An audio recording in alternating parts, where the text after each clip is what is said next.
This week, we are kicking off an all-new series called Led by Light. You are listening to the Lakescape Photography Podcast.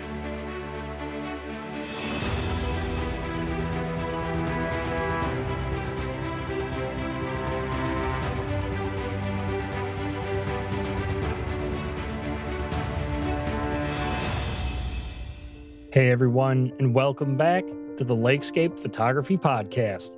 I'm your host, Nicholas Albert, and this week, we're doing things a little differently. Because before we get into today's episode and everything that comes with it, I want to ask you a question.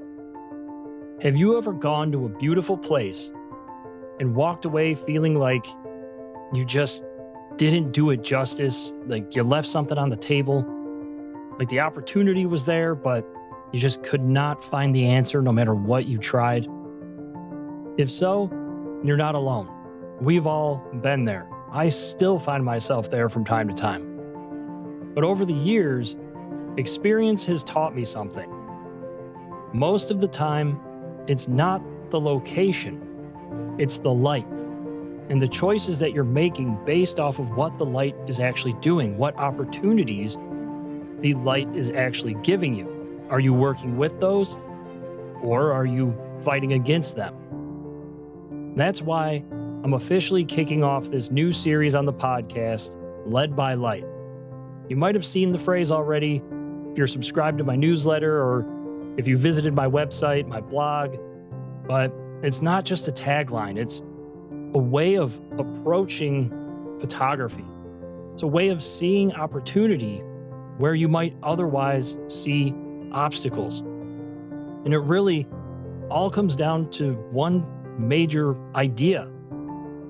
I'm not here to tell you where to go or tell you what to buy. I'm here to help you see so that you can make better photos anywhere. Let's get into this. This all ties back into the phrase you guys have heard me say a million times. Experience first, photos second. And that's really important. It's a big piece of this because intention doesn't just start with your camera. It starts with observation. It starts the second you get there and that mindset. Are you looking for a photo, or are you looking to understand, build that relationship that we've talked about in previous episodes? Because it's really learning the landscape before you try to tell its story. You're taking the feeling of a place, its personality, all the little things that make it unique. You're noticing those small details. And as you do that, when you approach photography in that way, your photos stop being snapshots and moments, and they start becoming authentic experiences. And that's really the whole point. But part of that is looking for the light. Because when you slow down, and you slow down enough to observe, you start to recognize what the light is actually doing. And really, that's where everything changes. Because we learn to chase the light and not the subject. And that's the big thing of Led by Light. You need to think of light as the translator, the emotional piece of the story, the thing that takes an everyday, ordinary location and actually makes it feel like something special. Because when you take everything else away from photography, light decides what matters. It reveals shapes and textures. It creates depth. It sets the mood of our image. Is it happy and exciting? Is it epic and dramatic? Is it gloomy and kind of mysterious?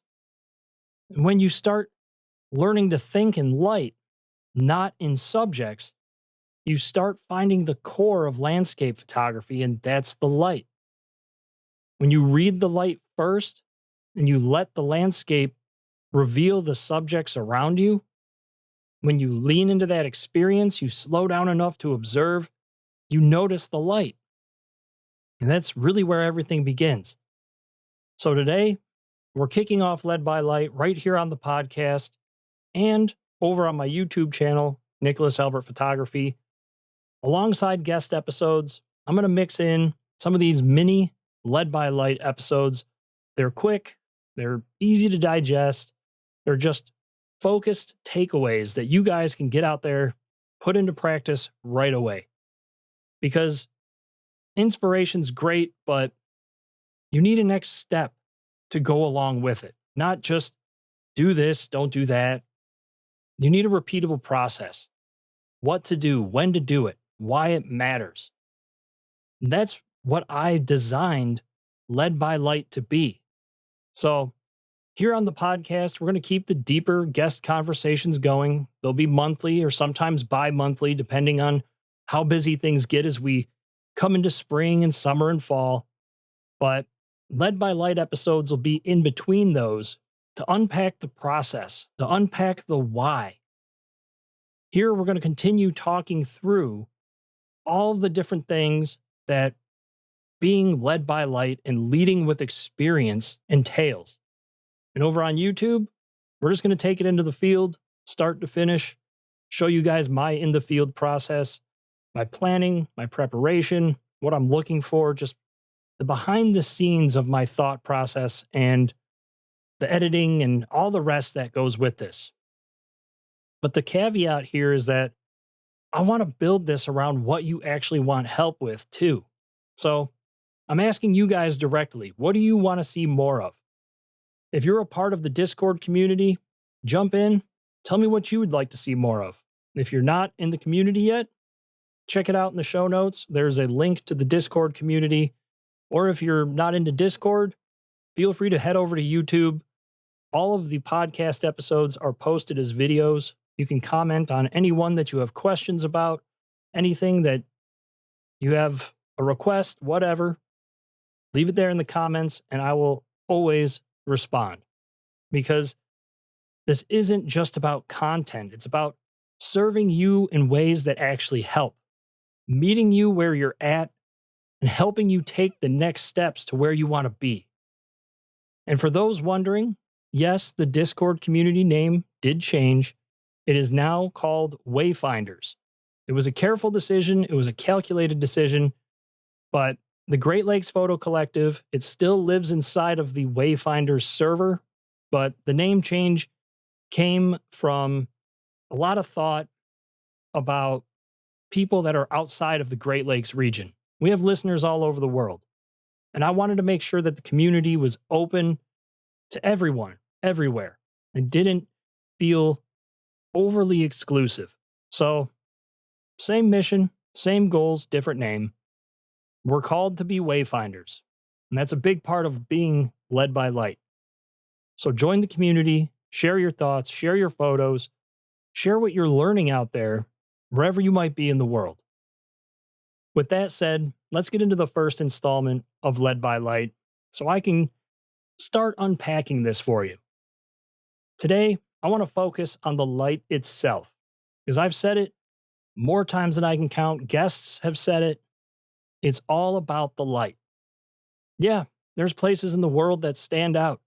There are places in the world that you can just walk right out of your front door, take out your camera, and you can't miss. There's incredible photos all around you. But let's be real. A lot of us don't live in a place that is like that. A lot of us don't live in a place where you can get in your car and just drive 5 minutes and there's some amazing, incredible something right there. But that's okay, because the motive should be the light. Think about it like this. Have you ever noticed how an experienced landscape photographer can basically go anywhere at any time and make an incredible photo of just about anything? That's not an accident. And it's the core of Led by Light, is knowing what to notice. I turned today's lesson into what I've called a Wayfinder field note. It's a quick reference card that you can keep on your phone and your camera roll. You can print it off, put it in your bag. It's linked in the show notes. If you want new field notes as I make them, the newsletter is where I'm going to be releasing them going forward. And if you're already a member of the newsletter, check your inbox because there's already a link there for you. But here's the full breakdown so you can use it even without the card. When I'm out in the field, this is what I'm looking for every time I take my first step into a landscape. As I'm taking it all in, as I'm observing the qualities, the details, I'm specifically looking at the light. I'm looking at the direction, the contrast, the color, the brightness, and the mood. Because those five things are going to tell me what opportunities I have and what I should commit to. The direction is pretty straightforward. Where's the light coming from? Is it front lit, side lit, backlit? Is it overhead? When it comes to contrast, I'm just looking at the transitions.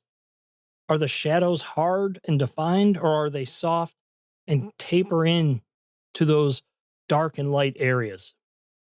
Color, I'm looking at, is it warm? Is it cool? Is it neutral? How does that color feel? How does that influence the story I want to tell? And I'm considering brightness. Is it really bright and intense, or is it more subtle and maybe muted? Is the light going to be building? Is it fading? Is it changing? I'm using all that to help me figure out what's the mood? What does this feel like? Is it quiet? Is it tense? Is it dramatic? Is it awe inspiring? Because once I go through those five things, I can take a step back and I can look and say, okay, what are my opportunities? What is the light doing right now?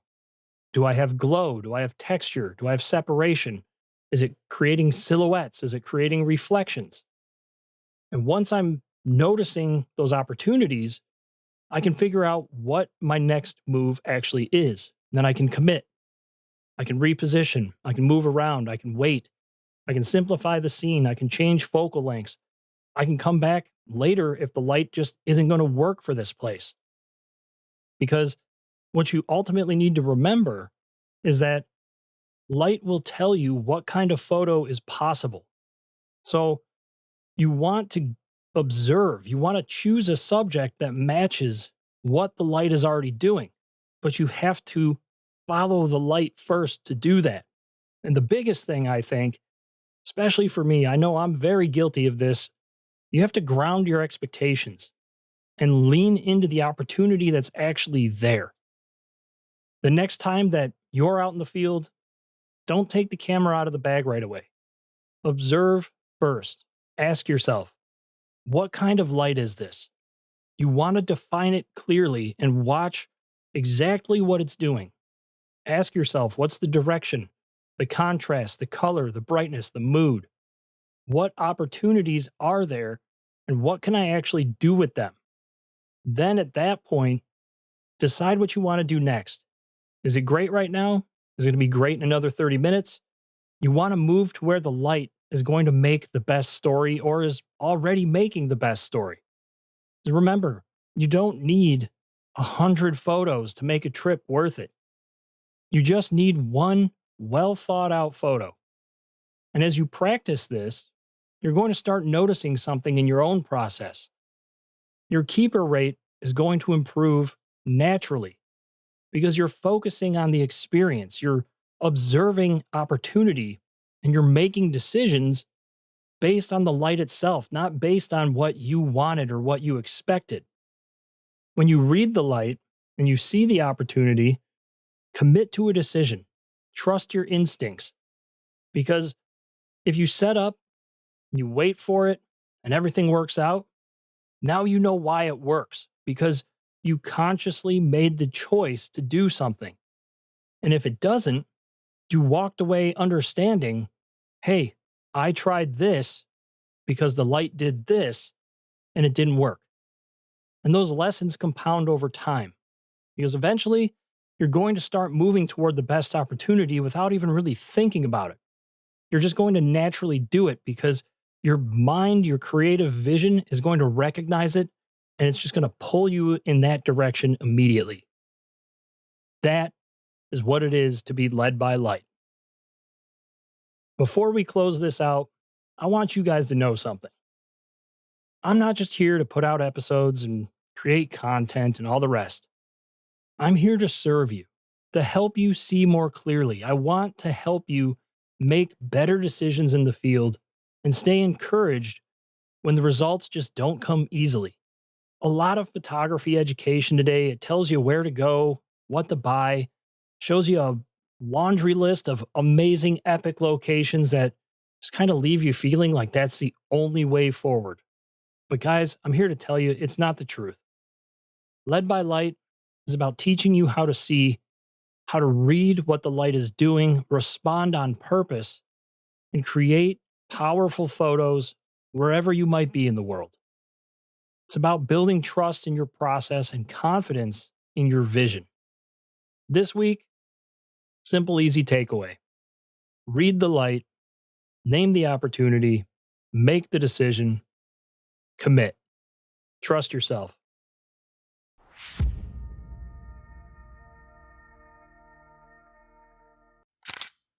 In the next episode, we're going to keep this going with friend and fellow photographer Jake Ring.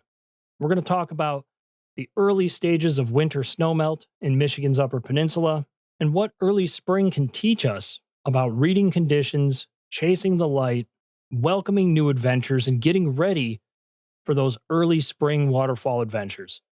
I'm excited for what this chapter is going to bring to your photography. I'm excited to see your photos. Feel free to put them in the Discord community, Wayfinders. I'm excited to see what you guys do with this. I'll see you guys in 2 weeks. Take care, everybody.